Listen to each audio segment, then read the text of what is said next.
Katuongea juu ya kuna trend ilikuwa juzi ilikuwa inajiita debt capital. Okay. Na the trend was people just showing off mansions ama buildings zenye wamefanya Ocha.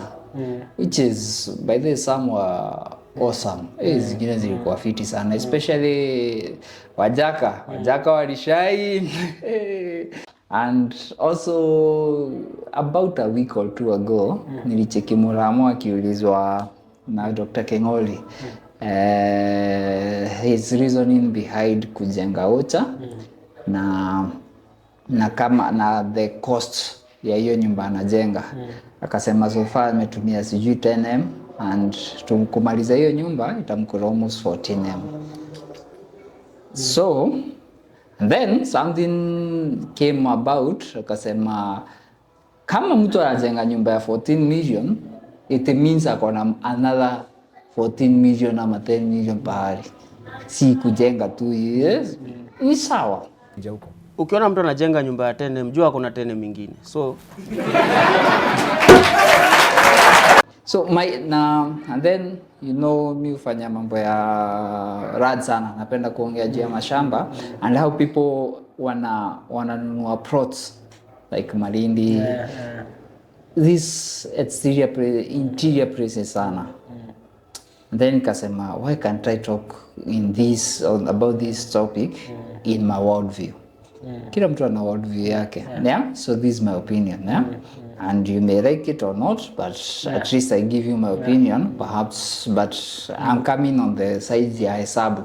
Sikuji side ya logic, na kama na side ya hesabu. Let's say my logic, not from everyone's worldview, but my logic and mathematically speaking. These buildings and plots of rad tunanunua so far, what's the logic behind?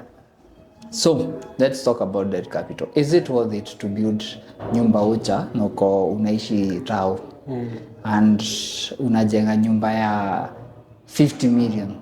Either you have it ama ni loan ama whatever case, na hiyo nyumba hautaishi. Tuongee tu kweli, hautaishi. I'd love to hear the reason behind building such a house. Kama Muramo anasema ni yake akizeeka. Okay. So and that is 30 years to come. How old is he? Maybe. So let me give you an example. Nilikuwa Kamuru. Some place inaitwa Ardhi ukiwa Kamuru. Kamuru niko Nairobi County. Haiko Machakos. It's in Nairobi County. Somewhere in Nairobi County, a 4-bedroom house, complete with everything, even with the kitchen, garden, garage, kila kitu, with the perimeter wall, unapata na 5,000. How? Na si hiyo nyumba peke yake. Hiyo area yote. Nyumba hata kuna za 2,000. Hata kuna za 3,000. Hizi ndogo ndogo. Okay. I got fence into those rats sana. Na nimerealize so many people are building mansions and structures places wataitumia. Na hiyo basi iko Kamuru. Now there are cases where people are building such rats and then kukinyesha inakuwa hard to penetrate ama kuingia. So inakuwa challenge kutumia hiyo nyumba na umesha mwaga resources. Unajipata umerudi Tao, either kukodisha ama kununua Tao. Na hiyo nyumba ulijenga, unataka iishi na watu, hiyo pesa isipotee. What shall you do? Unaajiri mtu hata inabidi, yani to maintain that house, you are going out, it costs you more. Whereas there are ways you could have used that money. Ni vile watu hawana financial advisors ama they don't do research za land before they kujenga nyumba kama hiyo. Ashida ni nini? Sometimes we have no ideas. So just We just wake up and think, wacha nijenge nyumba pale niweke. Yeah, and then tumerogwa like kujenga it's the only safe investment, whereas it's not the only investment. Na maybe reason nyingine ni ya jina, hiyo status. Like ujulikanange ulijenga. Hata kama utaenda loss, wewe ujulikanange ulijenga. Hata kama ikusaidii, you care so much what people say, you want them to say. So are people building out of sentimental value, or are you building to have a return on that investment? Either uache kulipa rent ama ikusavie pesa. Is it financially making sense? I'm not saying emotionally. Emotionally, pengine that's what has been your dream. Yeah. Well and good. But is it making sense financially? Yeah? If I'm to build a home, nitaishi nikiretire, and maybe that years to come, nimetumia 24 million or 25 million, niko na shida. Nasema mimi, juu, what I can do with that 24 million? Kujenga nyumba hiyo time haitakuwa issue. Haitakuwa issue. So I see naona shida hapo. If that's the reason unapeana ya kujenga such an expensive yenye hauishi. Yeah. And in the sense of security, yeah. your future. Yeah. We did a video tukiongea mambo ya Malindi, mashamba za Malindi. Yeah. And then in the comment section someone commented, do you know nilikuwa na 200,000 in 2004? 200,000 cash in 2004. Nikaenda nikaonyeshwa mashamba Rongai, nikakataa kununua. 200,000 kaplot Rongai in 2004. Ulikuwa nazo cash. Nikakosa kununua hiyo shamba. Nikaenda nikakunywa pesa. Kanunua pombe akakunywa. Akakunywa. Nikamwambia, given 200,000 in 2004, if you are wise enough, you do things right with it, you will not be regretting not only kukosa kununua shamba hiyo time. Do you know why? Hata shamba ikue 10 million leo, kama ulitumia hiyo 200,000 as a seed somewhere, chances are you can afford that today. Hiyo 5 ilikuwa 4 million sahi venye alisema. On that note, whom say anajenga haya 25 million. Sawa? Na hii hao hakuna appreciate ni kudepreciate. Na maintenance na nini. Na ni retire after that years. Akabai land worth that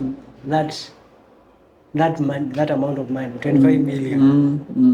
For especially hizi maraji uweke tu. Hiyo that hiyo zinasema nini trust you me, itakujengea hizo manyumba na maflats na kwa sababu ina appreciate. So naona hapa hakuna people don't seek advice by the way. Nimeona ni kama watu unajua kama vile naweza kuwa na idea then nakuuliza unaonaje hapa, because I know maybe in that area uko poa.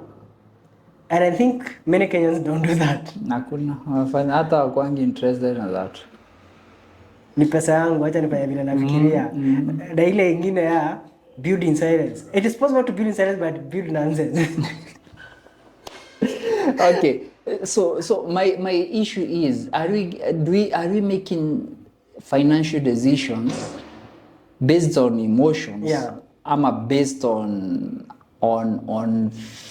financial sense? Should we start making decisions with calculators now? And your projections, future projections. Tuache to make decisions. Let me tell you something. Realize if there are people with a lot of money in Kenya. Na sorry to say so. Ni Kikuyus. Kikuyus tukipelekana hand in hand, we are the richest community in Kenya. But we have one disease. Broti. And ukiangalia hizi stories za proti, the majority 90% of the people who are buying them ni Kikuyus. Okay. Let me tell you something. Mimi najua Wajaka wengi sana.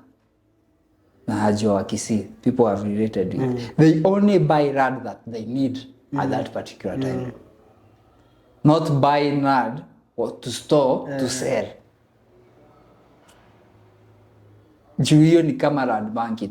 People who should be buying rad kuweka as an investment are people who are diversifying their investments na wanunuangi 50 by 100 watu wangu. Ni kutoka eka moja ina make sense hata 10 years ama 5 years from now anaweza kuja hiyo town ikigrow ama kupata an economic activity hiyo area ata subdivide apate pesa then, because now the necessity for 50 by 100s hapo sasa imefika. But usinunue 50 by 100 expect uko ndani ya mashimo na uko ndani expect utai hata ikipata raise in value bro, it will take years. Kama wewe wa 2004 na sasa tuko 2023, that's 19 years. Yes, ni 200k. If you had used that 200k, kama ulikuwa na cash 200k in 2004, I know saa hii ingekuwa kama 400k saa hii if converted. But kama ungeitumia with the opportunities we have had in Kenya, if it's an investment, so that you should not even regret it. Why do you feel like, unajua we are selling hopes na utu tushamba. By the way, nachukia tu 50 by 100 sana. 50 by 100 in Kenya ilikam hivi, if I'm not wrong. The county governments kama Sagana ama Kagio walikuwa wanakuja kununua plots of land from individuals. So kama Sagana kaa yote ni 50 by 100 za county. Wanakuja wananunua and then they subdivide them and then they sell to individuals through minutes, through leases. So wanauza na lease. That's how 50 by 100 ziliingia Kenya. Now, pata point yangu. Zimekuja aje? Ni town juu sasa county inataka kukua ina receive income na hii ni town yao. The first thing wanafanya, it's a business to them, wananunua shamba in bulk and then they sell divided. They make money selling to locals and to themselves pia because they do that wanajipatianga hiyo priority but the county will make some money and then from there they reset to people. Wakikuuzia wakuuzii ati forever wanakuuzia na kila mwezi watakuwa wanataka some income from you kama lease zile tunalipanga county fees za rad rates tunazitanga rad rates naona na ukitaka lease unapatiwa 99 years and you pay huge amounts of money for it. So kama hii plot venye tuko hapa, yes it's under mwenye hii plot na anaion through either a lease ama rad rates. And the county is making money. So even though 50 by 100 ziliingia Kenya, now why should you go and buy 50 by 100s kwa kichaka na hata hakuna town imetengenezwa hapo? Whereas 50 by 100 ziko hapo ili ku make sure kila mtu tao amepata kashamba. 50 by 100 si ya kulima. Unalima nini kwa 50 by 100 kwa kichaka? Hata transport yenyewe iwezi kufikisha huko. It's a solid state that in Kitengela, people who bought those ones, of which sasa Kitengela it makes sense because sasa tao ilianza ku-expand. 50 by 100 nunua karibu na towns ama somewhere at least see 10 years from today, 5 years. Somewhere the projections are 5 years ama less. Hizo zina make sense. Watu walinunua to 50 by 100 kwa kulima years back. Wakatoboa borehole all over. Wengine wako na 3, wengine wako na 2, size ina dry up. Yani sina shida kununua 50 by 100. But remember now these companies zenye zinauza, they are coming, they are taking the role of the county. promising gated communities, promising so many amenities, and then they leave. I'll give you another example. Thika Greens, hii iko hapa, ita grow. But do you know phase 3 up to today haijaipata stima, haijaipata barabara, haijaipata maji. People who are building there, they are still struggling. Hiyo shamba unauziwa almost 6 million, ama sometimes stating price na kwanga 8 million for a quarter an acre. Na ilikuwa kichaka. Who is making money? You who is buying, kabla you upata return, yes itapanda. The good thing about land ni ati itapanda. One day. But when you have that time, is it making sense financially? Emotionally and whatever other aspects, sawa. Kama hiyo ndo tamaa yako sawa, but financially, is it making sense? That's the question. My question is not the sentimental value you get, ama the emotional value you get. My question is, are we making financial decisions without our emotions? Yeah. Objectively. Yeah, objectively.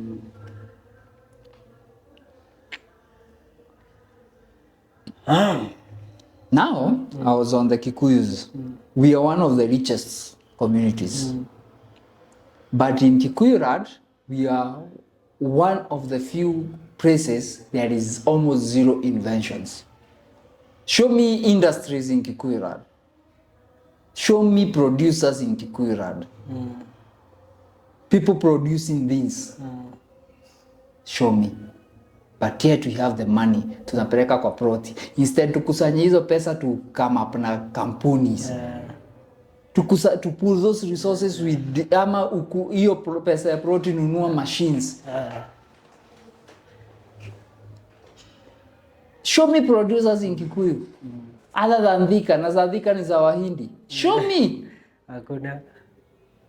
Muhindi anakuja anachukua mahindi huku Central.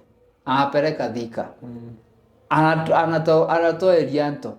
Anarudisha huku tunanunua at a higher cost.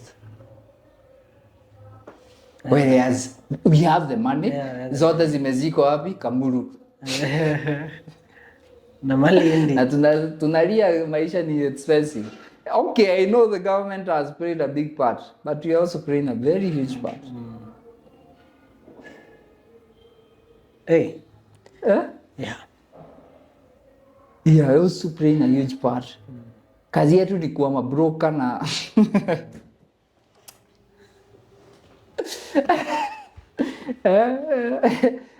mimi sijui kama kuna Mkikuyu aje ikuwa broka. If you have been a broker, raise your hand. Comment section. Sidhani kuna Mkikuyu aje kujaribu kubroka biashara kasa. Hata shamba, nani haja hizo shamba? Hata kama hako hivi sale. Kuna kasa mgoda karedio hado because tumeamini shamba ndo nini? Ndo mali. But at the same time there are other opportunities. If we create systems that are good, it's high time we start asking ourselves at what end are we by. Unapata dem ama unapata mtu amepata pesa saa hii, ameanza kupata pesa. Instead afikirie how to kuinvest your pesa into a business ama into a product. They are thinking of how to buy rad to please their parents or to please their to get emotional satisfaction. Hiyo ni pesa imerara. Ukinunua shamba utaitumia 5-10 years from now. Si pesa imerara. Na wengi wana feel haja achieve anything kawa janunua land. Si ndio hiyo nasema to satisfy your emotional needs. Jitu tunajua shamba ndo kila kitu. Of which if you are buying in acres, by the way, no matter where you are buying, if you are buying in acres, I'm for it. No matter hata unanunua kichaka ipi. Hata kama ni lewa farm ama place hata utaifika. If you are buying in acres, guys, I'm for it. And ununue as many acres as you can. But don't buy anything less than an acre. Fikiria making sit down, fanya hesabu yako find hapa. ufikirie Ujita kamiti. Unless unataka kujenga a vacation home ama somewhere to relax, ka 50 bayadi zioni haja yake yenyewe na huko nje. Sai, he had so many opportunities. And the moment, anyway, so acha nisiongee sana. It makes sense. Yofanya nifikirie sana by the way. Kuna vitu sikuwa nimeona. That is helpful. RAD is not an investment. Not all RADs are investments. And tukiondoa hiyo kufeel uko na kashamba, tuondoe yako au ka sentimental. Kuna reason nyingine inafanya the fear of being left out. People have the fear of being left out. Ama hiyo the fear of missing out. Hiyo ndo watu wako na fear mingi because shamba ilikuwa 50k sasa iko 5 million. Now you are fearing ningekuwa na hiyo leo.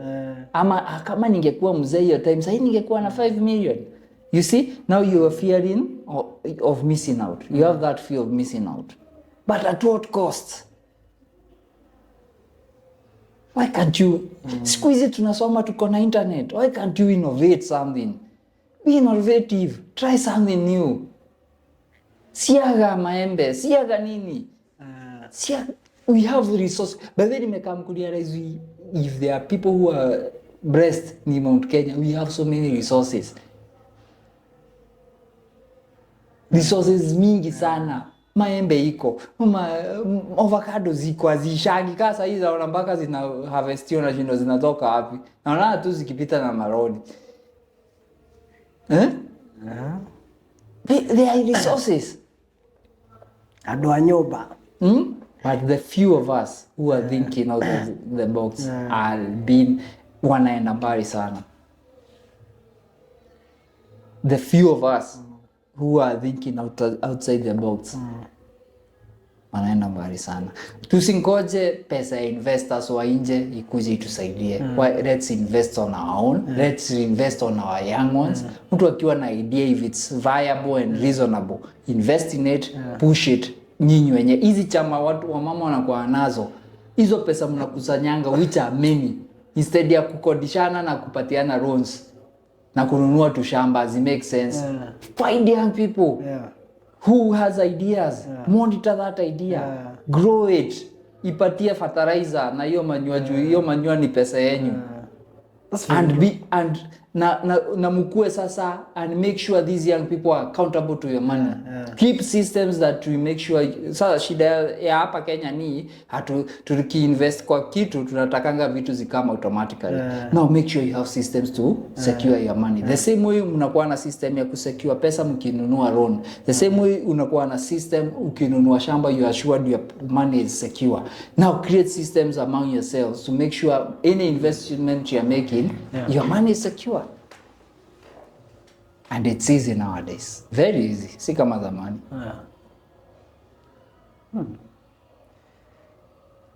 And by the way, young people have crazy ideas. It's just that if people did what you're saying, like badala ya kununua tu shamba to make sense na vitu zingine, kukuwe na hiyo kutimna na young people. Of course, everyone is important. The young people with ideas, the elderly with resources, and they work together. It could work. Yeah. So guys, thank you. It's just a discussion. Let's find solutions. And I believe that with proper discussions and coming, I may be wrong by the way. Point me out. Kama umesikia nimeongea kitu iko nje. Challenge my viewpoint of life. Challenge it. And if you are right, nitakubali, mimi kubali. But if you are wrong, I will come to that na pia ni kuattack venye naona with my points. Let's discuss. Let's have a healthy discussion. Kuna shida. Yeah, let's have healthy discussions. And let's move forward. We can only help ourselves. The government is not coming to help us anymore. True. So guys, thank you. See you in the next one. Adios.